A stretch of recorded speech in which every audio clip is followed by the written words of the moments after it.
I've been really wanting to do a Spider-Man villains focused episode for a while now, but couldn't think of a good angle to tackle it from. But then the other day I was thinking about the fact that I also wanted to do a Star Wars focused episode because I'm digging The Mandalorian right now. We've got a new Star Wars movie coming out this month. And then it hit me. Spider-Man villains in the Star Wars universe. So in today's episode, I'm going to come up with some alternate stories for these Spider-Man villains, how their origins would sort of go if they were in the Star Wars universe, and draw them in my style as if, you know, the thing I just said, if they were in Star Wars. So this is basically like the Overwatch DnD episodes, except Spider-Man villains in Star Wars. Have I explained it enough? Probably too much, some would say. Anyway, let's get into the first drawing. And part of the reason that I really wanted to do this episode is because I'm currently loving The Mandalorian, and I wanted to think of some kind of cool way to draw a Mandalorian kind of character, but with my own spin to it. So I started thinking of what Spider-Man villain would fit best with the Mandalorian sort of look or idea, and I immediately thought Kraven the Hunter. He's not a bounty hunter, but he is a hunter, and I pretty quickly started coming up with a story that I liked to put Kraven in the Star Wars universe. So I see it as this. Sergei Kravenov was always fascinated with the different creatures of the galaxy. As a child, he would read books about them and study them on his own planet, but then as he got older, he used his family's wealth to go out throughout the galaxy, find creatures, study them in their natural habitats. He was just fascinated by them, especially the most powerful ones he could find. But eventually he started seeing their power as almost a challenge. He wanted to feel as powerful as the creatures he was studying, so he started hunting them. He would hunt down any creature that he found that was heard to be unkillable or untamable. Just the toughest of the tough aliens, he would go out and hunt them down. But eventually, as he did more and more of this, he got better and better, and he was having a hard time finding any kind of challenge. Then one day when he was hunting down a creature that was serving a bit of a problem, but not too much, he was kind of sidelined by a Mandalorian who was also hunting down that same creature. There was a bounty on it that Sergei just didn't know of. And the Mandalorian took out the creature so quickly with such grace that suddenly Kraven was fascinated by Mandalorians. And he decided the next big challenge for him would be to hunt down one of them. So he trained more and more, then finally hunted down a Mandalorian and won. And he took its helmet and wears it as a sort of badge of honor. So this version of Kraven isn't a Mandalorian, but he's someone who hunts Mandalorians, because after he killed one, many of the others came after Kraven. And every time he takes one out, he takes a bit of their armor and wears it as another way to show off that he's killed Mandalorians. So I thought that was kind of a cool spin, using the Mandalorians as the sort of Spider-Man analog in this story, if we're looking at the comic book origins and story behind Kraven the Hunter. And I really wanted to put a Mandalorian helmet on a Spider-Man villain, and I think it worked here. I liked having it clawed up a little bit. You can see for Kraven's sort of vest thing that's usually a lion in the comics, I made it the Nexu, that sort of rat tiger monster creature that they fight in Attack of the Clones in the sort of gladiator arena fight. I've always thought those things were super cool looking. I think I've used them for reference in Star Wars videos before. But yeah, I really liked having the sort of 4 eyes. It still looks pretty similar to Kraven from the comics. Maybe I could have made him a different alien species with different skin color or something like that. Also, the blade I gave him is a sort of vibro sword, which I originally thought of giving him a lightsaber, but I didn't really want to make him a Jedi or Sith character. Kraven's used a machete a bunch, and I thought this was a more similar visual look to that. And overall, I really like how this one turned out. I made him a little bit more broad-chested than I'd intended, but I think it kind of works. He's supposed to be a pretty buff guy. So I hope you all like it. Here is Sergei Kravenov as Kraven the Mando Hunter.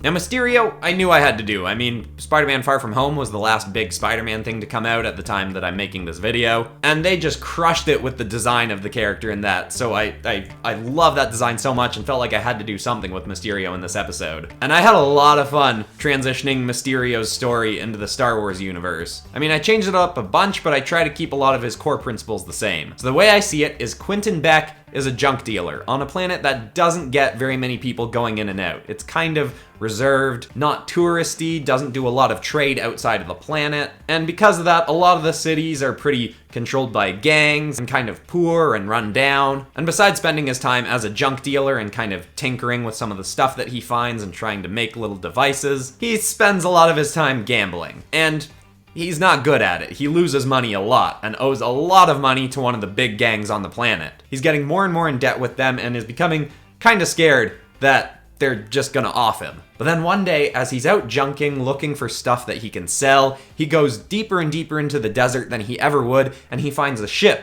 that just happened to go down in a little event called Order 66, many years earlier. And it just so happened that nobody found it there. So he goes into the ship, and besides finding a skeleton of a dead Jedi, he also finds a still working lightsaber. And he decides that he can use this to his advantage. Now, of course, Quentin Beck isn't force sensitive, but this is around the time of just after episode 6, and even on this reserved distant planet, people are starting to hear that the Jedi might be making a comeback. So using some of his inventing knowledge and a bunch of the junking stuff that he's found, he builds himself some devices that he figures he can use to make it seem like he's got force abilities. He even hires someone to do a robbery that he can fake stop them from stealing stuff, and he can make it look like he's force choking them, but because they're a hired actor, they just kind of like do that kind of thing. And he builds these little disc devices that can make things hover, and he kind of plants them around the city when he needs to do a bit of a ruse. And he makes himself a mask that admittedly I don't really know what its purpose is. I put some mechanical bits on it, but really it's kind of just to disguise himself and keep that Mysterio helmet, which is his iconic look. And I figure this character starts out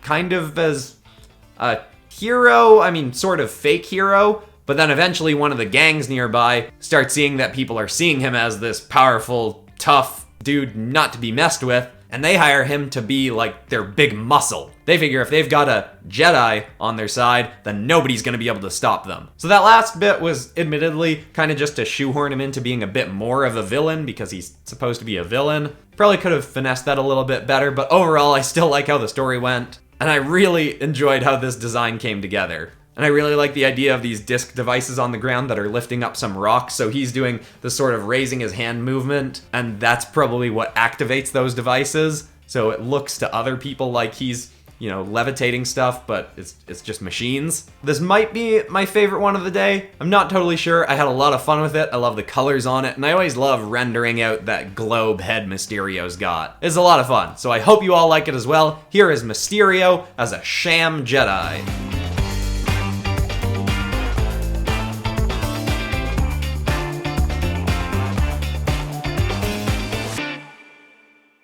Now for Dr. Octopus, I really like that I don't have to change the names of the characters that much for this, because Spider-Man characters already kind of sound like they could be in Star Wars. Otto Octavius, that definitely sounds like it could fit into the Star Wars universe. So the story that I was thinking for Otto Octavius is, as a boy, he was fascinated by the Jedi and wanted nothing more than to become one. But he had not a single ounce of force sensitivity to him. He was told early on that he'd never be able to become a Jedi, but he decided to hone his mind and try to invent things that could show his worth to the Jedi and show that you didn't need to be force sensitive to become a Jedi. You could be an asset in other ways. He invented many, many devices trying to show his worth, and eventually his most interesting, fascinating device is his 4 long tentacly arms that he figured he could use in combat to help them fight the Sith. But of course, being a Jedi isn't just about combat, and as impressive as these arms were, they still didn't impress the Jedi enough to say, oh yeah, you can join.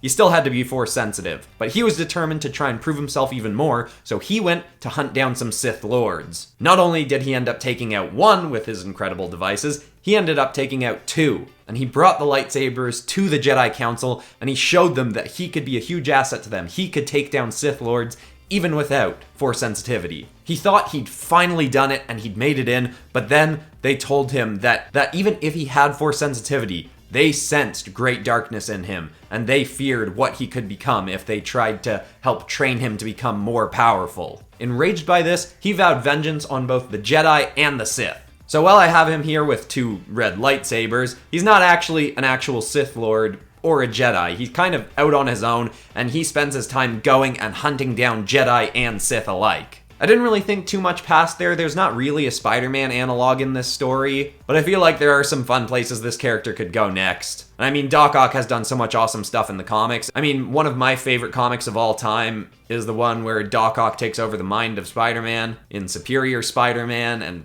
that's such a great storyline. I love Doc Ock as a character, and I had a lot of fun with the design of this one as well. I really stuck with the green that Doc Ock often has on him, but then also added in red, both in the lightsabers and in the design of his tentacles. I also added a bit of Jedi and Sith style robing to him, because I see it as, even though he is kind of hunting down Jedi and Sith lords alike, he has always kind of admired the Jedi, so he does still kind of want to dress like them, even if he is looking a little bit more evil. And then, as I've been doing lately, I made his tentacles very kind of angular, as I really like doing with things like long tails and stuff like that. Besides the fact that they change thickness a little bit more than they should, I think they ended up looking pretty cool. So I hope you like my version of Star Wars Otto Octavius.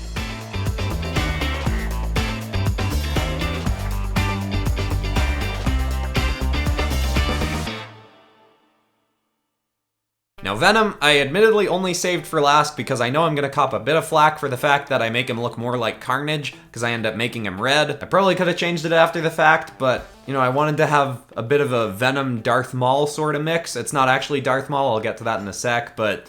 So yeah, this one does end up looking a bit more like Carnage, so apologies for that, but I still like how it turned out.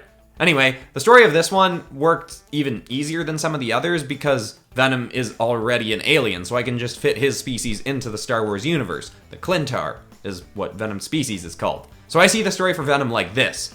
Early on, Venom finds a young Jedi and attaches himself to them, and it's a great combination for a while, like Spider-Man and Venom in the comics. Venom has a host and is enhancing the abilities of this young Jedi, making them a stronger fighter, and even improving their force abilities. But eventually, the young Jedi starts to realize that their thoughts are becoming more and more angry and aggressive and hostile, and eventually, like Peter Parker did, he has to get rid of Venom. He forces Venom off of him, and then Venom is just left to wander, not knowing where to go next, with a lot of anger towards the Jedi. And something that's kind of convenient is because Venom's species takes on traits of the host that they've had, Venom is now partially force sensitive. So he goes out looking for a new host, and he finds someone that he senses a lot of anger in. It's a young Dathomirian, but a very rare one who was not born force sensitive. And that's one of the few reasons he was able to avoid being killed around the time of the Clone Wars, like most of his relatives and friends were, because he wasn't seen as much of a threat.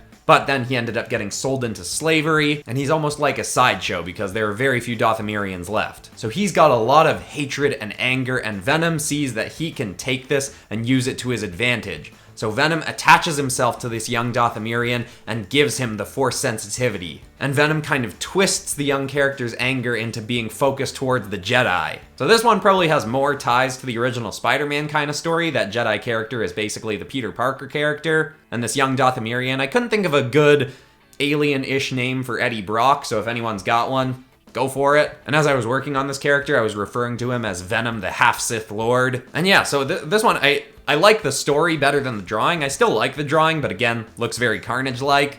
I also gave him 2 lightsabers, just because I really like that look.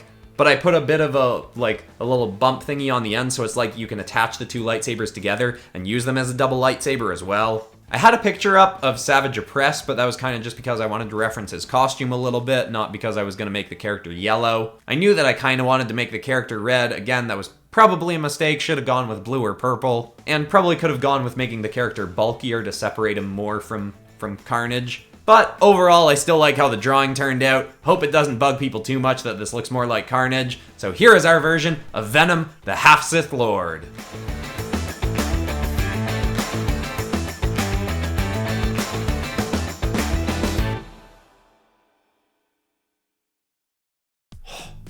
This was super fun. I'm so down to do another round of this if people enjoyed this. So if you did, leave a like to let me know you liked it. Give me comments about what you think other variations of different Spider-Man characters could be in the Star Wars universe, or in any other universe. And don't worry, I am still planning another round of Overwatch Dungeons & Dragons characters. If you haven't seen that episode, it's a very similar format to this. I'll link it in the card. And I do lots of stuff like this, so make sure you subscribe and ring the bell and all that nonsense to make sure you get notified when episodes like this are coming out. But anyway, everybody, that's all for today. I'm Christian Pearson. This has been PopCross Studios, home of the nerdiest art videos on YouTube, and I will see you all on Saturday. That's when the next episode's coming out. Okay, goodbye, everybody.